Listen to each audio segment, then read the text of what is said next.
Um, so I'll sort of walk through things, we have been doing Parkinson's disease surgery as as a society of neurosurgeons or what have you, for quite some time, really, for about 70 years. And so I'm going to start with some of the history. I will talk about sort of Parkinson's disease surgery as sort of the intersection of a renewed understanding of the basal ganglia, or a new understanding of the basal ganglia, not renewed, and the advent of stereotactic surgery, both of which I think were very influential things that at the time of sort of the founding of the ASSFN, which I recently was president of, kind of changed the field of neurosurgery pretty dramatically. So I'll just get started. Anyone know who Irving Cooper is? Is anyone by I don't know, show of virtual hands if you guys can do that, or um, Irving Cooper was a very influential surgeon who, in the 1930s and 40s, began to perform what was sort of the principal uh, treatment for Parkinson's disease at the time, which was not what we think of today as basal ganglia surgery. It really was sort of a pure sort of pyramidal motor surgery. And what they would do is they would sort of sneak under the temporal lobe, which is a view here, and they would cut the peduncle, the cerebral peduncle. And as you can imagine, this would paralyze patients. But at the time, that was really the only treatment that was available. Patients with Parkinson's disease, at that time would have of those who had very severe tremor had terrible tremor. It was completely debilitating. They couldn't sleep. They couldn't sit still. They were always shaking. And so the paralysis that would be produced by that procedure was preferable to no treatment.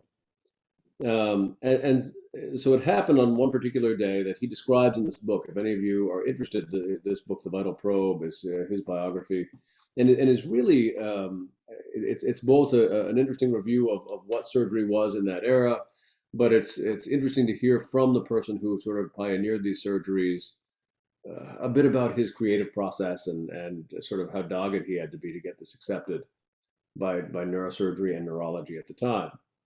But on this particular day, he was doing this procedure, and he describes that he accidentally injured the anterior carotid artery. And knowing a little bit about the blood supply to the brain, said, well, maybe that will be helpful. And went ahead and ligated the artery and didn't do any more, didn't do the treatment, and just pulled out. And sure enough, that particular patient, had a remarkable recovery, woke up, was actually doing fine, didn't have any significant deficit, but had complete cessation of their tremor while still having good function of the hand. And we know today that he got a little bit lucky in that because the anterior carotid artery has a variable blood supply to the brain, but in the best cases, it can, you can see here the territories. It can produce in patients with a small anterocroidal territory, it can produce a relatively focal lesion in the basal ganglia, perhaps in the thalamus or perhaps in the pallidum. And in either case, that can be useful in reducing tremor. It was probably a small pallidotomy that he had performed. He went on to perform quite a few of these. Actually, and if you read the book, it's 3,000 of these surgeries that he performed before he decided that, well, it sometimes worked well, but often it did not. And he shifted toward sort of semi-stereotactic approaches, sort of done, freehand, but with X-rays to make lesions in the thalamus and perform thalamotomy surgery. So that was pretty innovative. Today we do this all the time. Here's sort of the current treatment. We treat. I know this is about Parkinson's disease, but I'll touch on some of the others. Parkinson's disease, essential tremor, dystonia. Parkinson's disease is very common. That is what we typically do this the most for. It's about 1% of individuals over 60 years old. Today we have dopaminergic therapy, so surgery is reserved for patients who are becoming unpredictable in their response to their dopaminergic therapy. Essential tremor, on the other hand, is much more common, but is generally a milder disease. And so we do fewer of those patients, although it is exceptionally useful for those patients. And dystonia is sort of the third of the movement disorders that are commonly treated with deep brain stimulation. It is less common, but some of those patients are most dramatic cases that I have seen. When it works, it really does work tremendously well. You guys have all learned this wiring diagram? This is familiar to people in one shape or form.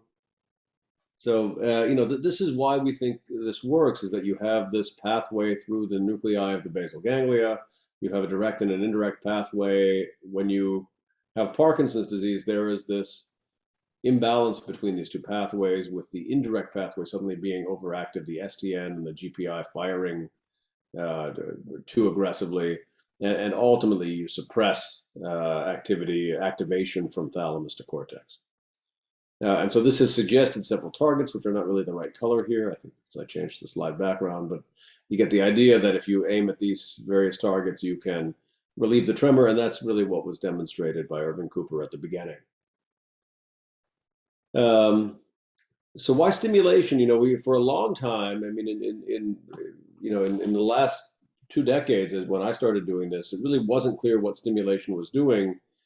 People thought that it was clearly high frequency stimulation that appeared to be important to treat the disease, and people called it a virtual lesion. You're doing the same thing. For decades, we had done these types of stereotactic lesions in those same nuclei. That worked well.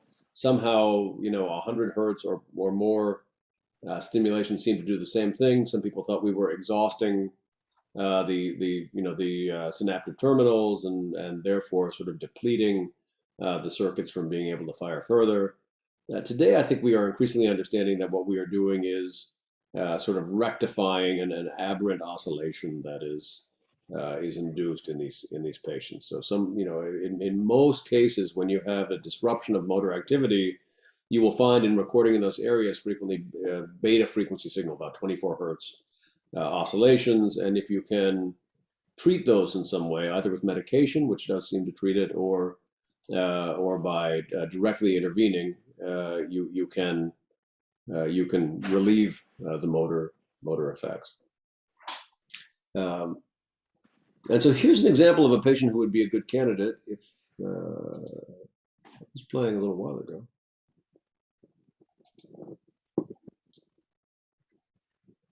Well, let me show this. I guess the first one didn't show, and the media's not found.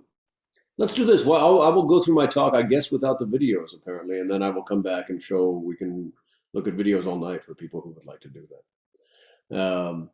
But in any event, what these show, this is a patient who we are considering for DBS surgery. On the left side, he is off medication, and you can, if you saw the video, you could see that he is relatively stiff and unable to, to perform these tasks easily, has some tremor.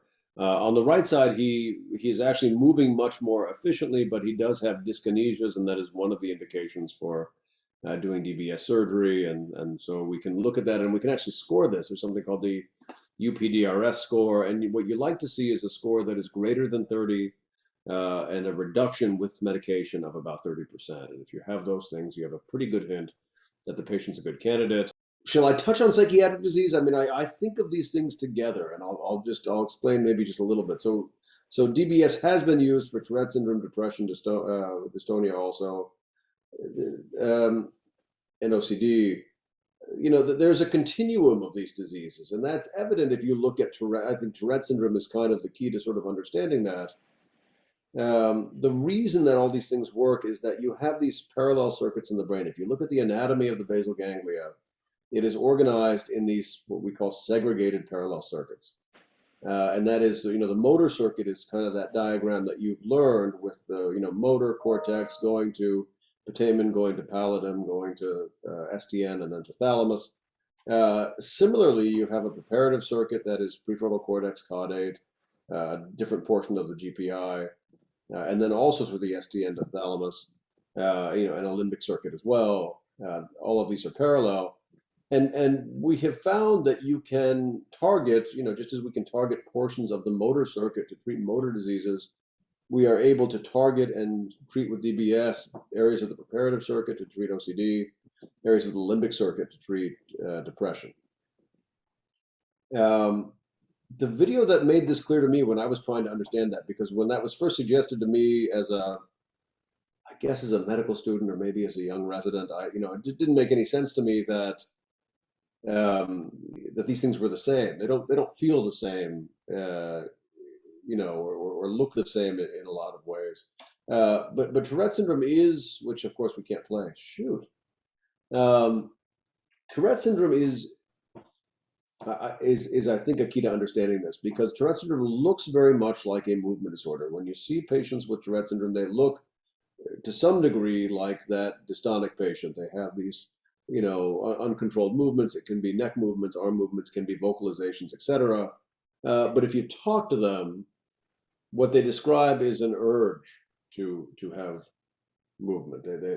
What they think about is, they say, gee, I have this feeling that I have to tick, and when I tick, I actually feel relieved. That doesn't feel like the disease, feels like the urge, not the actual movement. And so it has characteristics that are sort of like OCD. There is a compulsion to do this thing. And so in my mind, that has helped me understand sort of how these things are related. And if you think about the frontal lobe as kind of, moving sort of from the central sulcus forward, what you have are increasingly complicated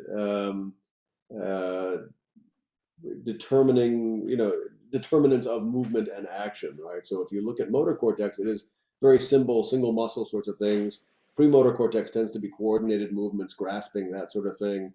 If you get beyond that, you get into sort of motivational diseases, sort of, area 46 and areas that are more typically considered more cognitive, but are sort of the compulsion to move, compulsion to wash hands, that sort of thing. Those are implicated largely in OCD. And then emotional states you can think of as sort of dispositions toward action or inaction. We perceive them differently. We perceive them as melancholy and other things, but in many ways, I think they are simply the more complicated integration of motor activity. Does that make sense to anyone in this small group? Anyone want to comment on whether that makes sense? It's wonderful, especially DBS. Say again, I'm sorry.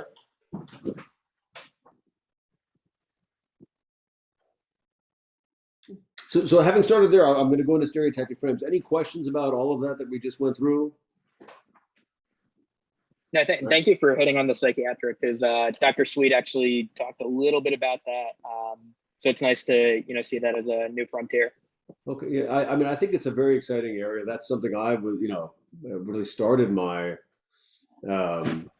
my career in neurosurgery thinking we were going to do a lot of that, and it's been slow to be a big part of our practice. But I think it is. It's an exciting area for sure. I can't. I was just trying to pull up the questions, so I can't see the questions. If please let me know if anyone types questions into the chat. Just let me know. I'm happy to answer questions at any time, and don't be afraid to stop me, because I think it'll be more interesting to have an interactive kind of discussion. First of all, I just surprised that DBS can be that much grateful, life-changing for that kid. Yeah. But before that video, because my article for the previous session was that DBS subthalamic stimulation, multi-centered constant stimulation. So I was so much concerned about the side effects. Basically, the most triggering in my mind, that was depression related to the DBS. And also I thought it can lead to net toxicity, as we are putting inside electrodes. I missed the last question. I'm sorry, it's a little hard to hear. Can you tell me? I didn't quite catch what the question was. Basically, the question is the kind of side effects of the DBS. To talk about side effects? Yeah, I think I get into. I hope I get into that later. Yes. I mean, so side effects. I'll talk briefly about that, and then we can breeze through it. So there are surgical side effects, and then there are stimulation side effects. So the surgical side effects or potential complications. Inserting any probe or electrode into the brain, you have about a 1% chance of hemorrhage per electrode. More, there have been different studies, but they all sort of hover around that 1% number. For that to be a catastrophic hemorrhage is probably about 1 in 500. So that's what I typically quote to my patients. The other sort of surgical risks tend to be kind of the risks we have with every surgery: risk of infection, risk of anesthesia and the stress of surgery, risk, because they're implants, they can break or erode through the skin, and each of those things happens with a rate of 2 to 3%. If you sum all of those things up, and it depends on which study you look at, the complication rate from surgery is approaching 9% or so if you look at all the steps. That's sort of the highest number that was reported in the Follett study that was published in JAMA in 2010. Stimulation itself can have side effects, and it depends very much on what your target is.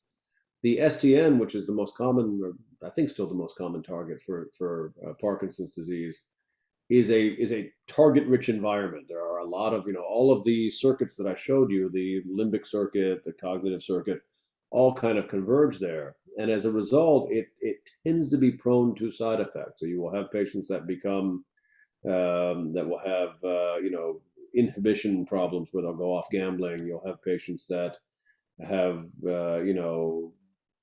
anxiety or mania or cognitive changes. All of those things can occur there. They're still pretty rare, probably about 5% where they become troublesome. But if you ask patients, you will, I think, often have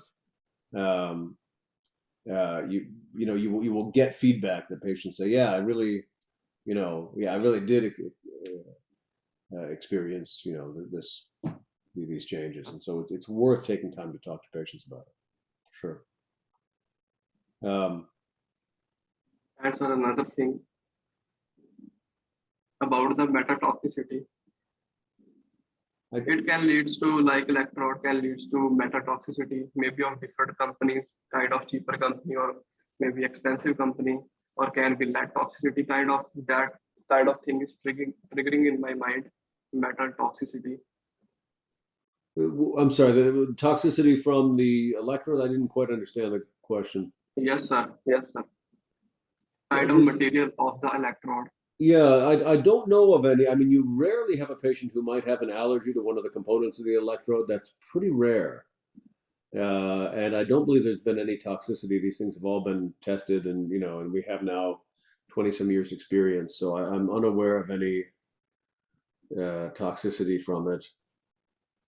The electrodes themselves are made of platinum iridium. Those are relatively inert metals. I think they gave up on lead electrodes some time ago, so they decided this was better. I don't think they ever did that. I'm just joking about it.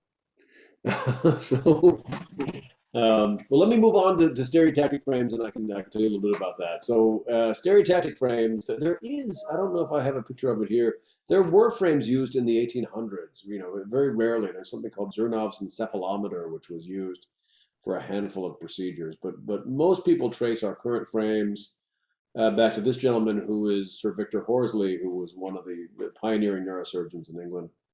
And he and a research collaborator of his, Clarke, developed this stereotactic frame. They did not use it on humans. They used it in animals, and but sort of theorized that this would be a way to, sort of precisely get into different points in the brain.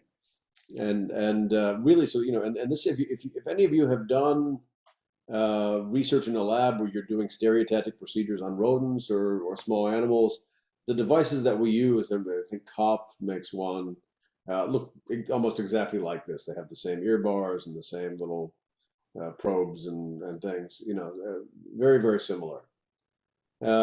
This was adapted almost, sort of verbatim, you can see here, in 1947. So Spiegel and Wycis in 1947, adapted the Horsley-Clarke frame. They did it at first by creating a plaster cast. They would put this thing on the patient's head. They would put plaster. They would get X-rays, and then they would put these the structure on the top, and it is a rectilinear frame. You basically drop probes from the top down to wherever you're going, and that it worked well. It's somewhat limited in the way it can be used. Here you can see it being used in one of the first surgeries, and it was at that time in the late 1940s, early 1950s, used again for movement disorders and psychiatric disease. And this really set off something of a revolution. I mean, all of a sudden we were doing these procedures, and we could get to places in the brain that we couldn't get to before. In just a few years, it was modified to create the Leksell Frame. And so here's the Leksell Frame, I think, actually being used as an early gamma knife. This is a gamma radiation probe, and they swung the thing into different positions to treat tumor. But remarkable, just for those of you who have used the Leksell Frame, it looks very much like this today. It has not changed a lot. And so I really think that was a major innovation in neurosurgery. What you can see, what Leksell did is he combined the XYZ coordinates, the Cartesian coordinates that sort of map the brain that we use sort of standardly, with a polar coordinate system where you could swing the probe so that no matter where you had centered the frame, you could pick any infinite number of trajectories to get there more safely. And so that, I think, was the real innovation, and it's just a very effective way to perform surgery. You can see this quote from Richard, who was one of the first surgeons. He was the second president of our WSS Defense Society. And he said, for the first time, it was possible to operate on subcortical parts of the brain without damaging the overlying brain structures, and thus to alleviate diseases which had previously been difficult or impossible to treat. So, really changed the way that we thought about and performed surgery. He also points out, which I think is important, that in doing so, this really extended our knowledge of the brain. And so these things have always been married for functional neurosurgery, sort of the idea that you are able to intervene and treat disease, but you're also learning something about the brain. And so I think for those of us in the field, that concept is important. There are today, dozens of different frame options. The Leksell Frame still exists. You can see that's basically the same structure that was there before. There are others, the CRW frame. There are robotic frames, which are essentially just an automated way of doing the same thing that the Leksell Frame does. There's something called the Starfix platform, which is what I use, which is a 3D printed platform that kind of does the same thing. There's the Next Frame, which is guided by a stealth. There's ClearPoint, which is actually a real-time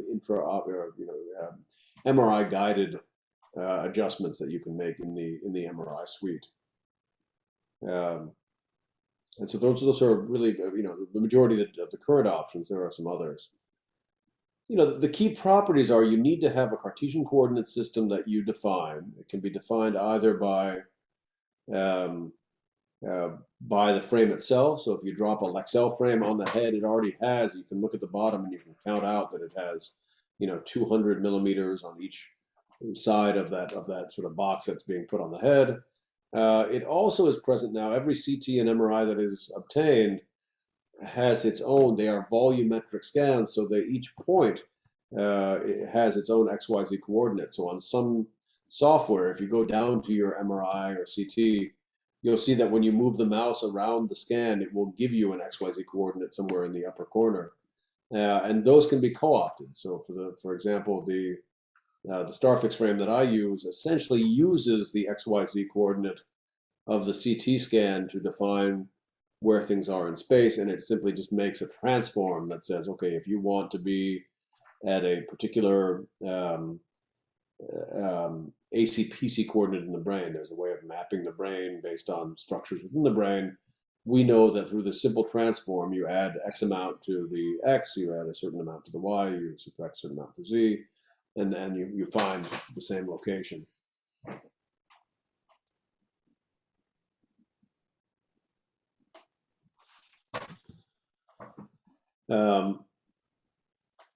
Two concepts that are important, but sometimes are at odds with each other. So there is accuracy and there is precision.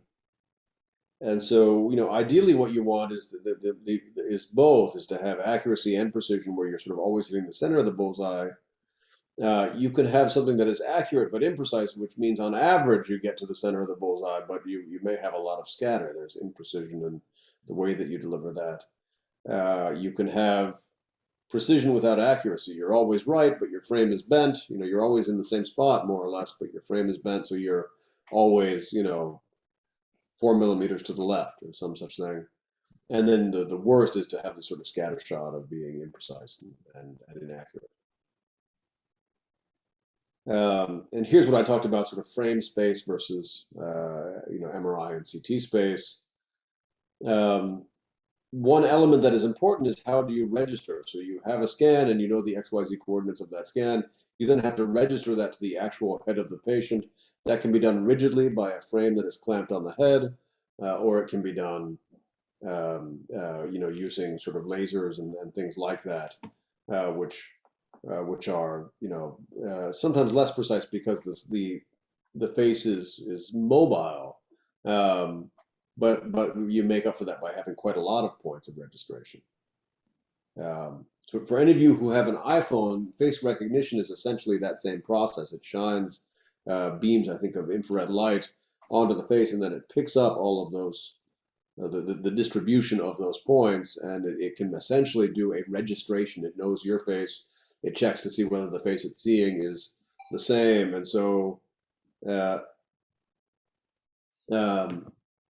So you know, some of these things have now entered. You know, we have sort of more technology in our iPhones than we have in a lot of our ORs, which is impressive. So here are traditional frames. We sort of showed some of these pictures, robotic frames. Here's the ROSA. Image-guided platforms, the next frame, and the customized platforms, which are what I use primarily. And these are both versions that are made by FHC. To perform sort of more rapid and more comfortable stereotaxis because the patient can move with that frame on the head. So with that in mind, I think I had a transition here somewhere, but I guess not. You know, so this has increased. So I started doing, boy, we don't even go back to when I started this. I did my first surgeries, I think, in 2001, somewhere in there. You can see how much all of this has grown with time. You know, in 2014, so less than 10 years ago, you know, we were doing mostly Parkinson's disease, a little bit of essential tremor dystonia. You can see how things have grown. So Parkinson's disease is still the predominant application of DBS. Tremor has grown, but you know, perhaps proportionally, but certainly not to the same degree. Dystonia being the third, and then still to date, I think epilepsy is starting to pick up, but still all of the other indications are relatively small indications thus far. You know, people, I think in any, you know, I consider this to be very much an emerging field, DBS, and so I think we are somewhere, you know, at this tipping point where we are, you know, there are a certain, you know, it's an established therapy, there are a large number of adopters, but we are sort of anticipating that there will be this growth over the next several decades, and you know, we haven't quite seen that yet. We're still on this early phase, but I suspect that we will in time see that coming. Publications probably predict that to some degree. So if you look sort of over the mention of DBS in publications, you know, it was sort of trickling along. The first publication starting in the 80s and 90s, but you know, sort of this became very interesting. I did my fellowship sort of here in 2006. And not that I contributed, you know, dramatically to this, but that's sort of when this was taking off. That all of a sudden there was a lot more attention paid to DBS, a lot more application of it, and you know, this graph is now a decade old. There are many more. This trend has continued. This is a graph that I was given by Jonathan Miller, who was at Case Western, and you know, this is sort of an anticipation of how surgery will change, neurosurgery will change over the next several decades. And the idea being that, you know, today, if you look at the light blue, we do a lot of spine, some cranial work, some extracranial vascular, like carotids, you know, a handful of other things. But if you look at the 2040 bars here, you know, we anticipate that we'll still be doing this, but much of what we'll be doing is treatment of psychiatry and stroke and functional restoration that will be achieved through functional neurosurgery. And so I think this is really going to be a very exciting time, you know, as we are increasingly seeing how we can intervene in those diseases. Have you guys been walked through the procedure itself? Do you guys want a quick walkthrough of that? Is that helpful, or have you kind of seen it? Yeah, I think it would be helpful. We talked about the concept of it, but I don't think we talked technically about how it's done. So I'll walk you through. So I mean, this is particular to my OR and the Starfix frame that I use. Let's see if it can. So so why do I use a mini frame? I think patient comfort is improved. It does make the surgical day a little bit faster. So you've already done all of your registration. When you come in the room, you sort of stick this thing on the head, and you're ready to go within 20 minutes of by 8 o'clock. Typically, we're ready to go. There's some disadvantages. You got to put these screws in and stuff. You got to prepare for the surgery. But once you do it, there are essentially 4 steps to it, and these are not all surgical steps, but this is sort of how I think of the surgery.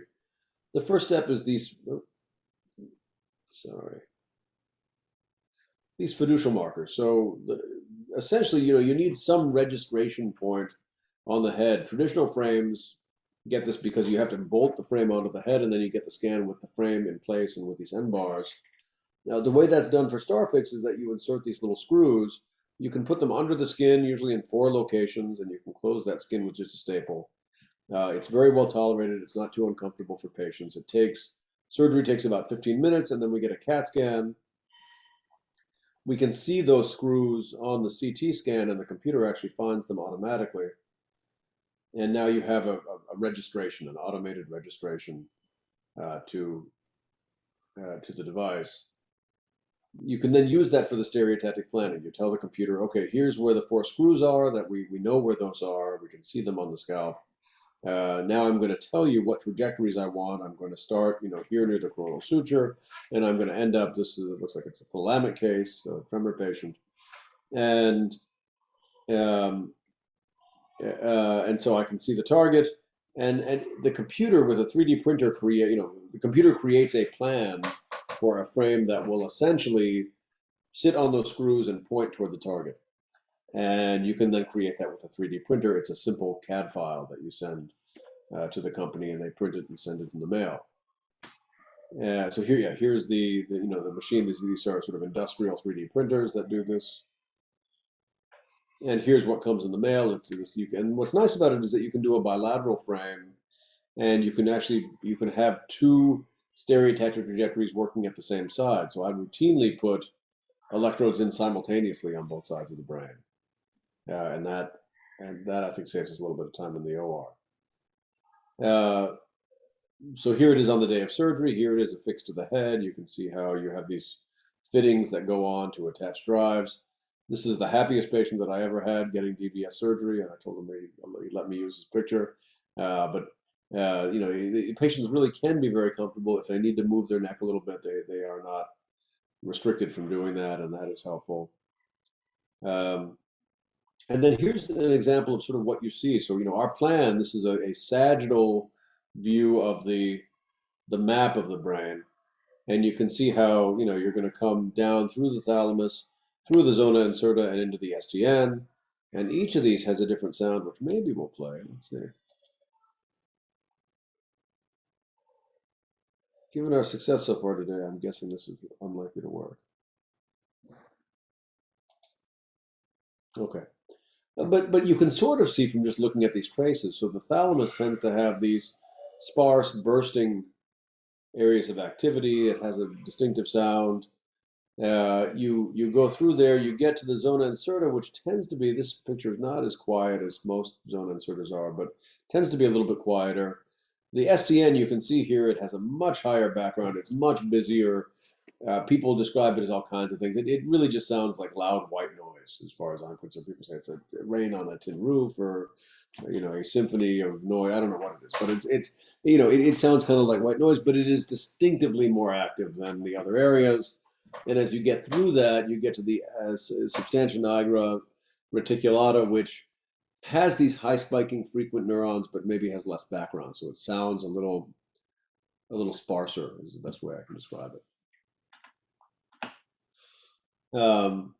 So the process, we put the electrodes in, we record from the brain, we hear those sounds, we decide where we think the STN is. We can then stimulate through the microelectrodes and see if we get the effect we want. Did we reduce tremor? Did we have any side effects? When we're happy with that, we can put in the actual electrode, probably do a final stimulation, and then we can do a stimulation in the OR. And then here, this is an actual patient that is having the surgery. This is David Charles, who was one of our neurologists at Vanderbilt. And so you can see here's a patient with tremor before we've turned the stimulator on. And then here he is, that hand you can see is just barely tremoring at all. And so we knew in the OR that we were having a dramatic benefit. And so it's really nice. I've had patients tear up and really be very excited about this. It can be a lot of fun. And then the final step, you measure the electrode and you put it in and you kind of, secure it in one of the various methods. Here's a post-operative MRI. Some people will get MRIs, some people will get CTs. But this shows that we are, where we intended to be. And then the last step, typically done a few days later, is to put in the battery. Some people will do it the same day. There are different companies that make these devices, and they are, and they really are more similar than different. We can talk at the end, if you like, about different features of the different systems. But overall, they all do the same thing, and they're very effective. And it's just another picture of that. So we touched on this already. So, if you look at risks of hemorrhage, this is one paper, I think this is Binder and Starr, that, asymptomatic hemorrhage was 3%, symptomatic was 0.6%. Other studies are a little higher, around 1%. Here are the risks. So there are frequently, especially with STN, a period of confusion after surgery. So that's something I've warned patients about. Patients can have these disruptions: hypophonia, decreased memory, depression, particularly in the STN. Hardware complications are, around 5%, 3% being infection. And again, so the JAMA study, this I think is from the JAMA study, showed a little bit more than that. So something I think is worth touching on is whether it's even worth doing microelectrode recording. So, for a decade, that's really the only way that DBS was done. And then, over the last decade, people have thought, well, gee, our imaging now is pretty good. Could we go ahead and do this without the trouble of microelectrode recording? I'm going to just close the door to my office for a second, so sorry about the background noise.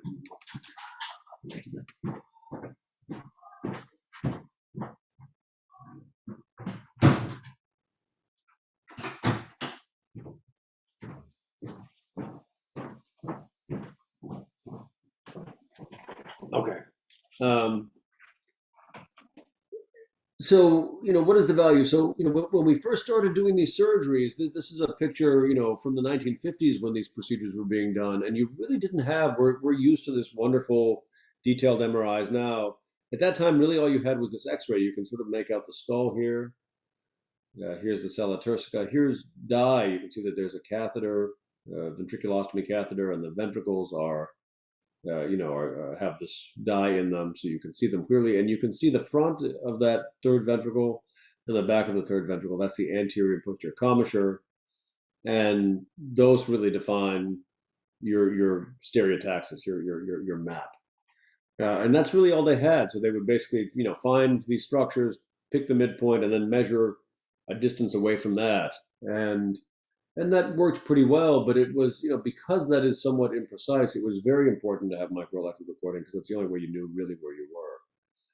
Today we have, this kind of imaging. You can see every blood vessel, every little detail. You can see, clearly where GPI is relative to GPE, relative to the caudate and putamen.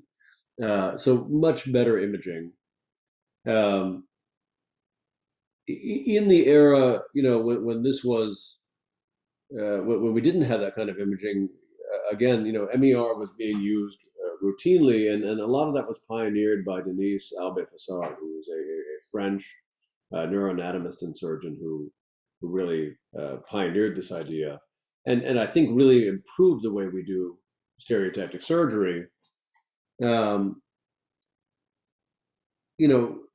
here again, we get into the idea, some of these targets are very visible. That's great. STN is a little bit less so. And today, even with the best imaging, thalamus is a bit of a mystery. We sort of know that VIM is here, but you can't really see it. So even with the best imaging today, you can't see all of these targets. DTI may be helpful in improving some of these.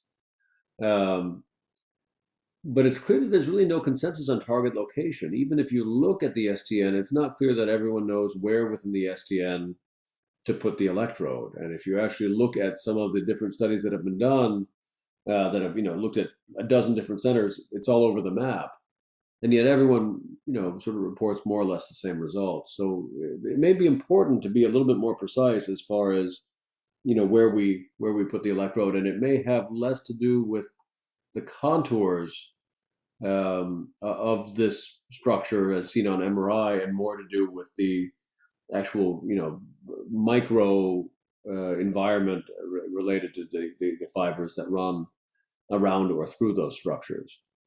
Some of you may have seen, it's worth, I meant to include that in this talk, but Cameron McIntyre is an engineer who has thought a lot about modeling these circuits and how DBS intervenes in these circuits. And he's recently come up with a demonstration using a Microsoft HoloLens, where he shows all of the DTI fibers in real time, and then he has like a virtual electrode that you can move around the STN in three-dimensional space. And you can see that even subtle movements often change the pattern of activation pretty dramatically. That you go from stimulating, the fields of Tourette to stimulating cerebellothalamic fibers, and it doesn't take much to do that. And so for that reason, I think, that I sort of think of that as the mechanism that makes microelectrode recording and intraoperative stimulation mapping so important, is that you really don't know, even if you had two patients with exactly the same MRI scan, I'm not sure you would get exactly the same effects, even if you could put the electrode in precisely the same spot. And this has been demonstrated in a number of studies. MER has been demonstrated in many studies to improve mapping placement, and this is one study that shows essentially that there was greater efficacy, and there's no relationship between where the electrode is, but greater efficacy when you use microelectrode recording. Here, this is a plot from that is a little bit more useful. So a greater improvement in UPDRS score with microelectrode recording than without.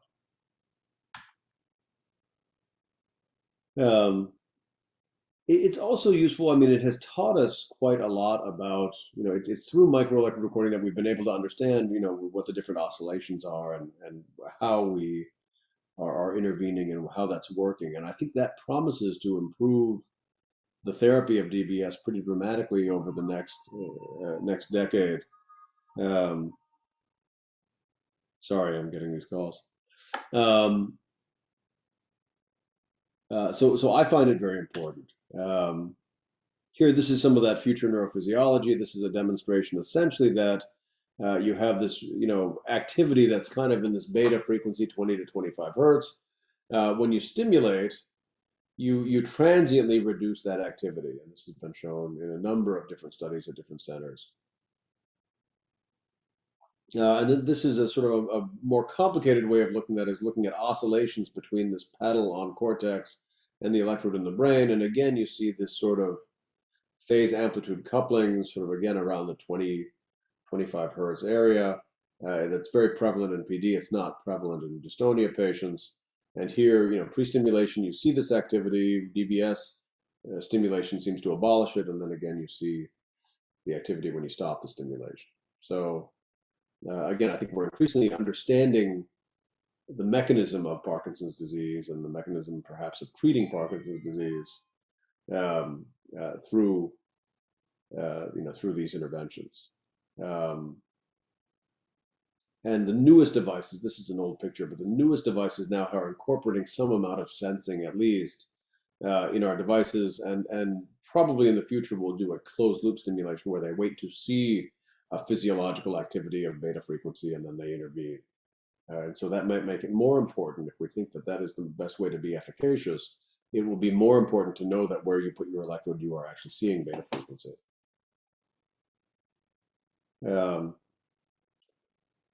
So I'll finish with some of the research we did to sort of improve neurosurgical targeting in DBS, and then I can answer any questions that you guys have. Um, so, some years ago, we thought it would be really nice to have a way to facilitate our targeting because we have this trouble. We sort of know ACPC coordinates and we measure that. And it used to be at that time, in that era, people would sort of argue. Some people would say, well, the SDN target is 12 millimeters lateral and 3 millimeters posterior and 2 millimeters deep to the mid-commissural point. Other people would say, no, it's 11, 4, and 2. And other people would say, no, it's 10, 3, and 1. And of course, none of that is true because it just depends on who the patient is. Every brain is a little bit different. And, to have these sort of any argument about that doesn't make any sense. But we thought, well, it might be good to see if we could actually gather information based on the fine points of the scan, and perhaps essentially an AI technique would be better than what we are doing currently. Can we look at this statistically and have a probabilistic atlas based on the previous data that we had? So what we did, in essence, was work with a group of engineers that were able to take scans and normalize them. And I'll just go to show you that. And I think this video, I tested this. This video is always the one that gives me trouble, so I tested this before I gave a talk. So this should work. So here we go. So here you can see that this is essentially morphing this scan onto this scan. I'll play it again. But you can essentially take any scan and do a point-by-point deformation that shifts one brain shape onto the shape of another. And in doing so, you can then normalize any differences. So essentially, you can treat every brain like it is the same. And if you then move information, if you say, okay, I'm treating this patient through surgery, and I can see that this spot here has the best effect on tremor, I can then morph it onto this normal atlas, and then I can take that atlas and morph it onto another patient and say, okay, where was that best spot of stimulation? And that can be based on not one patient, but on 10 patients or 100 patients, or to date we have, I think, 2,000 patients that have gone through this. If you take that raw data, so here is a depiction of, this is the Schaltenbrand atlas superimposed on an MRI. You can see that if you don't do that normalization, there's enough variability that you really don't have any great, the heat map here sort of fills half of the thalamus. And so that's not useful. On the other hand, if you do the transformation, you can sort of focus that down and you can see, gee, this is pretty precisely what we can see is the VIM nucleus within the thalamus. And so it gives you a better prediction of where you should put your electrodes. And so we actually conducted a study where we compared the computer's targeting against an exceptionally skilled neurosurgeon, myself, and saw that unfortunately the computer beat me on pretty much every test. So we did 71 Parkinson's patients. We compared my best technique with their technique, and I tried different techniques. So I tried ACPC coordinates and direct targeting and red nucleus targeting and others. Red nucleus was the best of those, but all of them were beaten out by, these are various, the last three here are various computer techniques that were used. And in addition to being, both more accurate, the computer was more precise. The standard deviation that we talked about before was less than with my techniques. And so this pretty well convinced us that this is a useful technique in predicting a target, particularly for surgeons that don't do a lot of it. So this is, these attempts were somebody who did at the time and still does a lot of DBS surgery.